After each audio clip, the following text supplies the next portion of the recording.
Olá, seja bem-vindo a mais um Papo de Envelhecente.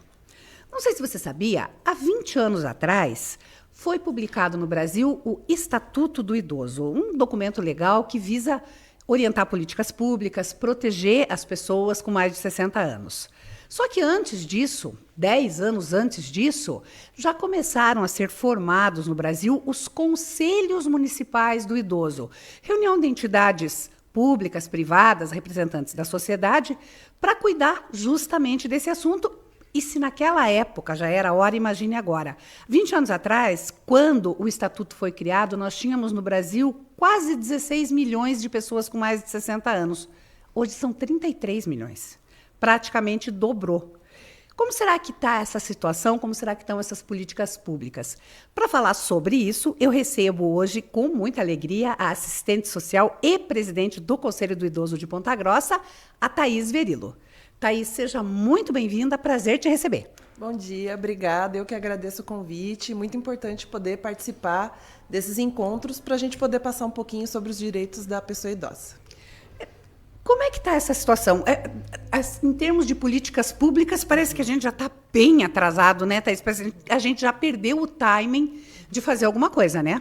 Exatamente. A gente teve muitos avanços, né? Não podemos negar. Então, muito se foi feito na área de saúde, na área da assistência, em outras políticas. No entanto, parou no tempo. Não se pensou na quantidade de idosos que hoje estão e fazem parte da sociedade, que estão na nossa comunidade, e a gente precisa avançar muito mais, tendo em vista que essa população só tende a aumentar. Então, hoje, como você bem colocou, são 33 milhões de idosos, né, segundo o censo de 2022, e existe uma perspectiva para o ano de 2070 de uma média de 37% da população será de idosos. Então, isso é emergencial, esse pensamento e essa elaboração de novas políticas. Quer dizer, 2070 já está batendo a nossa porta. Parece que está tão longe, mas a gente não vê passar. Exato. E isso quer dizer que nós vamos ter, em cada 10 brasileiros, praticamente 4, ou seja, serão idosos. 25% da população vão ser idosos. Vão ser idosos. Então, é uma situação assim, como você colocou, emergencial, que a gente tem que pensar agora e que estamos atrasados. Então, temos que resolver isso o quanto antes. E quais são os principais desafios hoje, primeiro em termos assim de políticas públicas?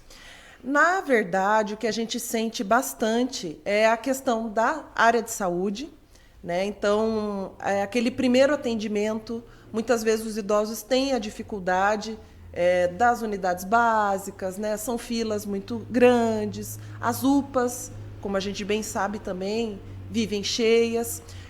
Hoje em dia, as famílias também são menores. Então, existe também toda aquela dificuldade do cuidador, que pode ser um filho, pode ser um neto, e também em proporcionar esse melhor atendimento, disponibilidade de tempo. Hoje em dia, não se tem mais tempo para nada. Então, poderíamos pensar em o atendimento domiciliar seria uma alternativa, quem sabe, investir nessa parte na área de saúde. Na área da assistência, a gente tem uma dificuldade hoje com a questão dos acolhimentos. Então, os acolhimentos de idosos, que a gente chama, que são as instituições de longa permanência para pessoas idosas, chamadas de ILPIs. Então, não se usa mais o termo asilo, né? O asilo ele traz uma conotação que a pessoa está esquecida lá dentro, né? Então, a gente usa as ILPIs. Então, nós temos 4 ILPIs, mas as vagas também não são suficientes, né? Da parte da assistência, nós também existe um serviço muito interessante que são em centro-dia. Centro-dia, de uma forma bem mais fácil para explicar, é como se fosse uma creche para a pessoa idosa. Ela vai, passa o dia e retorna para sua família. Então, o centro-dia ele é uma boa alternativa para a população idosa que precisa de um atendimento. Ele libera a família, vamos dizer assim, para os seus afazeres e pega esse idoso no final do dia e ele mantém esses vínculos familiares. Então, também é algo que nós temos que investir mais nesses próximos anos. A gente pega uma população do tamanho da população de Ponta Grossa, por exemplo, só para ter uma ideia, uma proporção, nós temos aí hoje quase 400 mil habitantes. E nós temos 4 entidades só, e isso é uma defasagem de vaga incalculável, né? Muito grande, porque o que acontece? As ILPIs, elas têm um gasto muito alto. E outro agravante é que não é só a política da assistência que é necessária dentro das ILPIs. Hoje, quase que 50% ou mais é de público voltado para a política de saúde. Então, muitos idosos são acolhidos porque não têm cuidados de saúde na casa. Ele acaba encarecendo, né? Então, são idosos que estão acamados. O gasto com a política de saúde das ILPIs é muito grande. E muitas vezes elas não recebem recurso de todas as políticas. A assistência social paga, financia, vamos dizer assim, essas vagas, mas a saúde não tem um aporte tão grande quanto elas necessitam. Então, acaba que não é interessante para uma entidade, porque aqui no município quem executa o serviço de LPI, de acolhimento de idosos, são entidades não governamentais, né, filantrópicas, sem fins lucrativos. Então, acaba dificultando o interesse por execução desse serviço. E aí as que acabam fazendo isso de modo particular acaba ficando um valor bastante alto para as famílias, às vezes muito fora da realidade, né? Muito fora da realidade. Então, são famílias que têm mais condições, que vão conseguir financiar uma vaga, porque elas, hoje em dia, uma média de R$4.000. Começa a partir daí, de 6.000, 10.000, daí vai depender ainda dos cuidados, porque muitas vezes esse valor é para pagar o acolhimento, mas tem mais os gastos ainda, muitas vezes com fraldas, medicamentos, se precisar de uma consulta. Então, ele fica muito fora da nossa realidade mesmo. E aí, a questão da aposentadoria do idoso não comporta nem metade disso, né? Exatamente. E daí, para a família ter que dar o valor, a diferença, muitas vezes eles não têm condições. Né? Então, tem que recorrer às vagas públicas, que são essas que o município financia, são hoje 215 vagas, mas que não são suficientes. Hoje nós temos uma lista de espera de 40 idosos, aguardando vaga. Porque eu sou muito ruim de matemática, não é muito minha área, mas 215 vagas não dá 1% da população, é isso?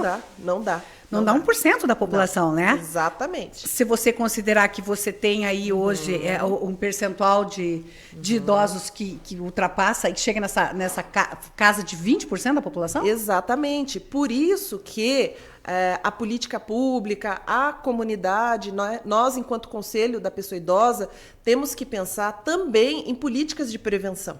Porque a alta complexidade, que é o acolhimento em si, ele é lá o final da corda, né? Então, nós temos que pensar na prevenção. Por isso que temos que pensar na parte da saúde, nesses atendimentos domiciliares, quem sabe, né? O centro-dia, como eu coloquei, porque ele é aquele atendimento que o idoso ainda está bem, não perde o vínculo com a família. Então, o acolhimento, ele é a última instância, é quando for esgotada todas as outras possibilidades, por isso que temos que investir na prevenção. E, além disso, é uma ideia interessante, por exemplo, investir, como o poder público hoje, principalmente em nível municipal, investe na escola básica, né? As escolas são totalmente municipais. Sim. Essas casas de idosos municipais, é um custo muito oneroso? Vai onerar demais o orçamento de uma prefeitura, por exemplo? Onera, e um outro diferencial é que a gente também precisa de quadro de funcionários. Ah, tá. Entende? Por exemplo, para a política da assistência, nós precisamos de cuidadores de idosos, coisa que nós não temos hoje no quadro de funcionários da prefeitura. Então, acaba sendo mais viável financiar esse serviço com as entidades que já executam, que executam muito bem, por sinal. Eles têm uma equipe muito boa, eles têm uma estrutura muito boa. Hoje, o Conselho da Pessoa Idosa também tem um fundo onde a gente recebe recursos de imposto de renda. Então, recebe um recurso muito grande, que esses recursos podem ser repassados para as entidades melhorarem a sua estrutura, criarem projetos, melhorarem os seus atendimentos e poder atender melhor esses idosos. E como é que funciona essa destinação de recursos? Quem pode destinar? Como que é constituído esse fundo? Na verdade, qualquer pessoa pode destinar o valor do seu imposto de renda, pessoa física, pessoa jurídica, a gente recebe muito de empresas também, e você pode direcionar ou não. Então, o fundo do idoso e o fundo da criança são os únicos fundos que podem receber dinheiro do imposto de renda. E a gente sempre orienta a população que invista aqui no município. Para atender os seus munícipes, né? Então, pode ser você no futuro, né? Exatamente. A gente pode ser atendida por esses serviços e é muito interessante que a gente divulgue isso para que façam esse direcionamento da parte do imposto de renda para os nossos fundos aqui do município para poder investir nesses atendimentos. Agora que ainda não terminou, né, o prazo de declaração, que vai até agora o final de maio, o pessoal pode fazer isso já? Faz via contador? Pode fazer por iniciativa própria? Como é que pode ser? Pode por iniciativa própria, via contador, e ele pode ser feito durante todo o ano. Então, a gente recebe o ano todo. Tem essa fase, que é o que está mais em voga, vamos dizer assim, mas o ano todo pode ser destinado. É só consultar o contador ali, que eles vão poder explicar bem certinho como que vai proceder com essa doação.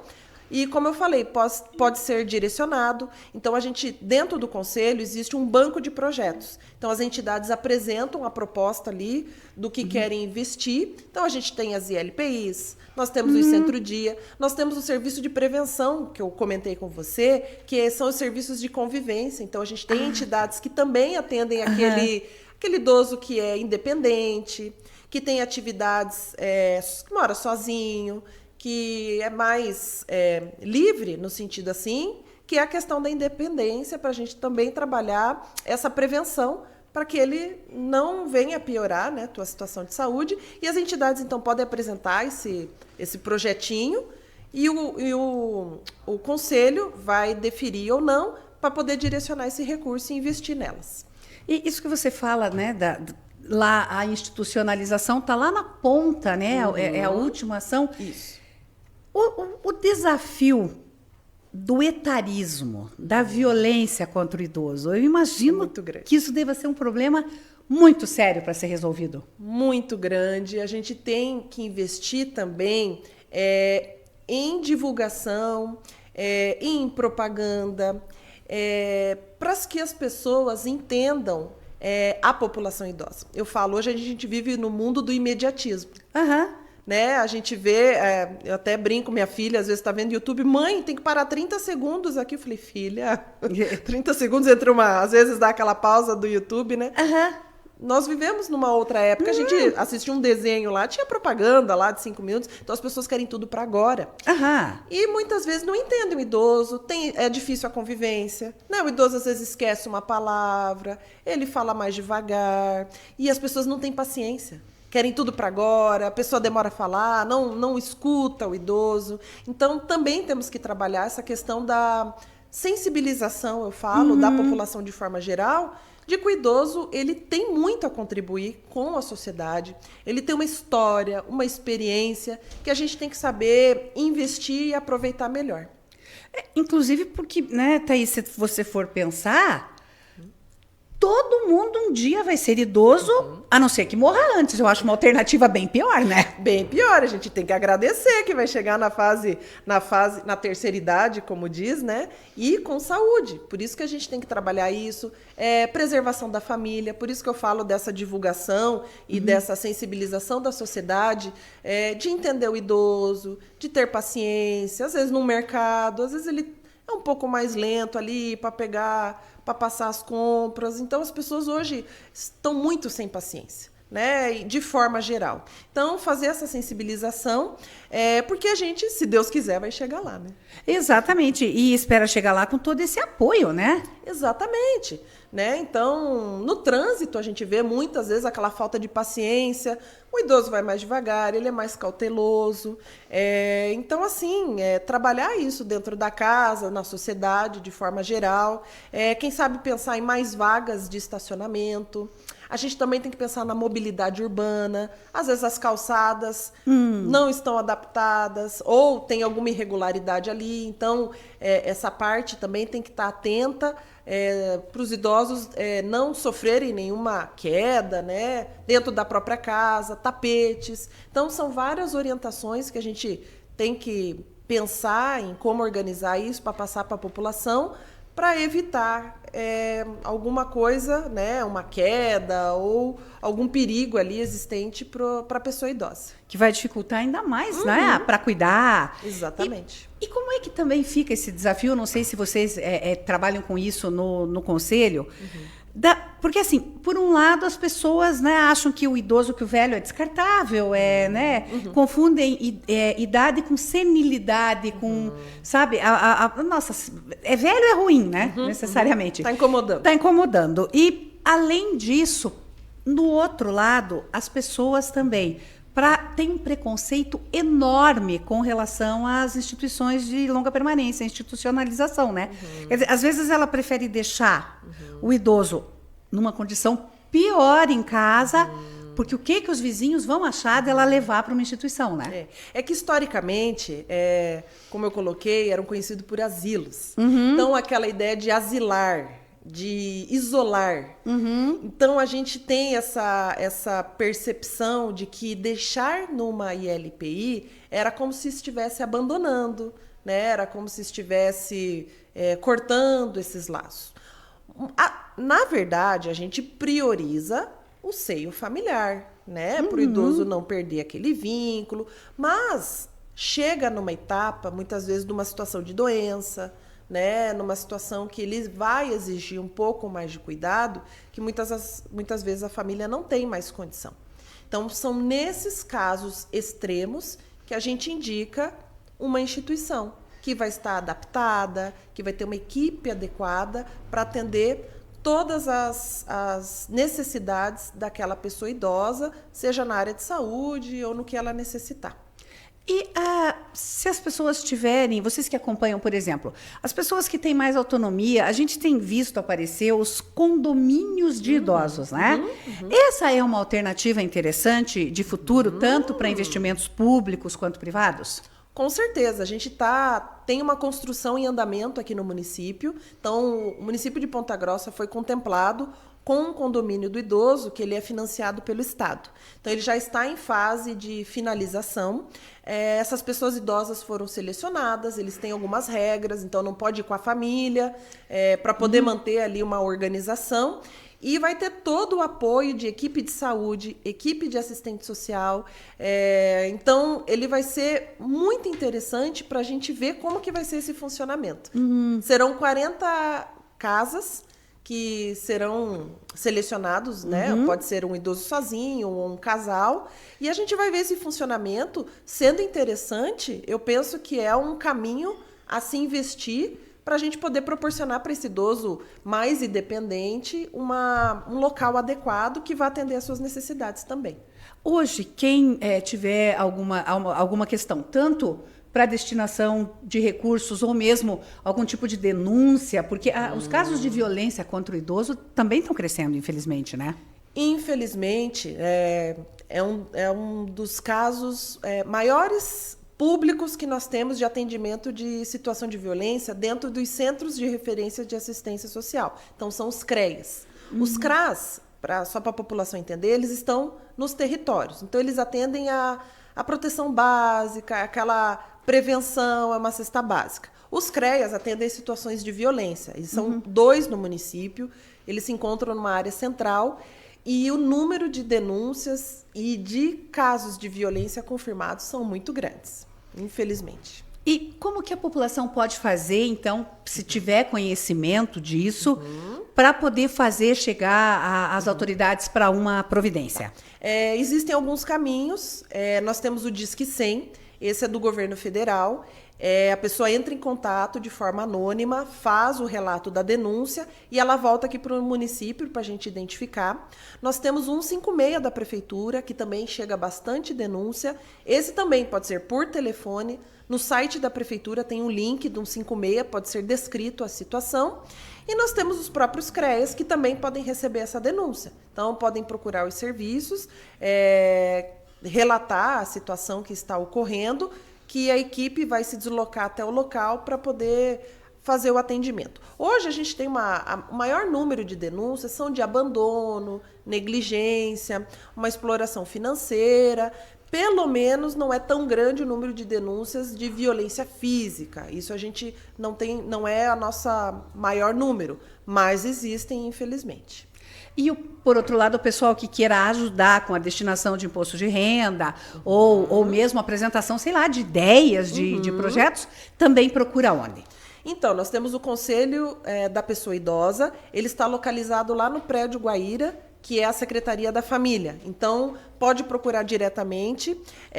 A gente tem as reuniões do Conselho da Pessoa Idosa que acontecem toda terceira segunda-feira do mês. Também podem procurar lá o prédio para poder se informar do local, pode participar. Então, a gente faz esse convite para também, agora no mês de junho, no dia 27, nós teremos a Conferência Municipal da Pessoa Idosa. Então, é na conferência que a gente vai definir quais são as metas dos próximos 2 anos da política da pessoa idosa. Então, o Conselho da Pessoa Idosa ele é muito importante porque ele trata de todas as políticas. A gente tem que construir ainda esse ano um plano municipal, que são metas para os próximos 4 anos, e a gente vai pensar em metas de saúde, assistência social, educação, cultura, esporte.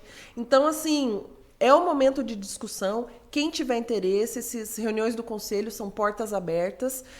A conferência que vai acontecer, ela vai ocorrer lá no Secom da Nova Rússia, que é no prédio lá do antiga Praça dos Bichos, né? É que faz tempo que acho que foi o nosso primeiro centro de convivência, né? É isso, lá é a matriz, né? Então, lá tem um espaço muito bom. Todos estão convidados, vai ser o dia todo, pode ser feita a inscrição na hora.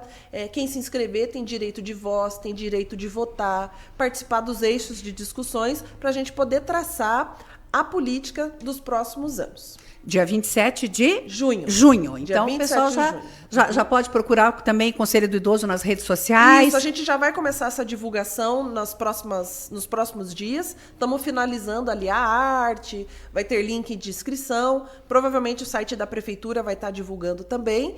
E seria muito importante a participação de todos. E não precisa ser idoso, só para participar, né? Então, tem pessoas que estão interessadas, né? Que todos que tiverem interesse são convidados a participar.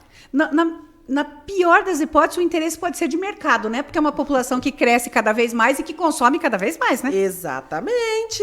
Então, a gente tem essa preocupação também com o idoso estar se antenando, vamos dizer assim, né? Nós temos instituições que estão promovendo aulas de celular. Ai, que legal. Como mexer nos aplicativos, como evitar serem enganados. Então, existe um grande número de oportunistas, né, que se aproveitam, às vezes, da pessoa idosa, mandam links falsos. Então, essas aulas, elas proporcionam para o idoso como mexer num WhatsApp, numa rede social, para ele também estar se apropriando, vamos dizer assim, né, dessa cultura e dessa imensidão de informações que é oportunizada por esses meios, mas que ele também saiba mexer, sabe poder aproveitar o melhor disso. Bacana. E para quem quiser esse acesso, só procurar também o Conselho ou o Centro de Convivência? Pode procurar. Nós temos os serviços de convivência, que são os SECONs, que atendem as pessoas idosas, eles estão espalhados pelo município, mas depois dá para a gente poder divulgar ali também. Os CRAS podem encaminhar para esses serviços, que daí eles ficam próximo da região ali do idoso, ele não precisa se deslocar tão longe para participar. Tá certo, Thaís, muito obrigada, parabéns pelo trabalho que vocês estão fazendo aí, que os conselhos municipais são fundamentais em todas as áreas, imagine nessa do idoso. Muito obrigada dessas informações e a gente está à disposição. Nossa, eu que agradeço a oportunidade, poder passar essas informações, poder transmitir para a população o serviço que a gente oferta e os desafios, e a gente convida todo mundo a participar na construção dessas políticas para os próximos anos. Tá aí o recado, viu? Todo mundo tem que fazer a sua parte, né? Muito obrigada pela participação, foi um prazer estar com você aqui em mais esse Papo de Envelhecente e a gente se vê de novo na semana que vem. Até lá!